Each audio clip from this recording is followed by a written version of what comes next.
আসসালামু আলাইকুম। প্রিয় বন্ধুরা, জীবনের মূল্য মাত্র ৫ লক্ষ টাকা। স্তম্ভিত হয়ে গেছে এই সংবাদ দেখে।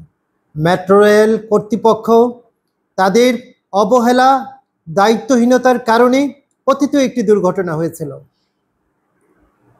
একটি তরতাজা প্রাণ ঝরে গেল তাদের দায়িত্বহীনতার কারণে। তারা ৫ লাখ টাকা দিয়ে এই দায়িত্ব থেকে নিষ্কৃতি পেতে চায়। এভাবে কি বারবার চলবে? তাদের দায়িত্বহীনতার কারণে কি বারবার মানুষ মরবে?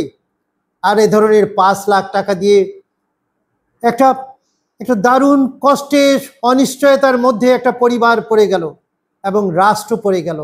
মেট্রো রেলের পাশে দিয়ে এখন চলতে আমাদের ভয় করবে, শঙ্কা নিয়ে আমরা চলব। এর জন্যই কি আমাদের দেশের জনগণ বারবার রাজপথে নেমে আসে? জীবন দিয়ে জীবনের নিরাপত্তা চায়, সম্পদের নিশ্চয়তা চায়। কি হচ্ছে এরকম?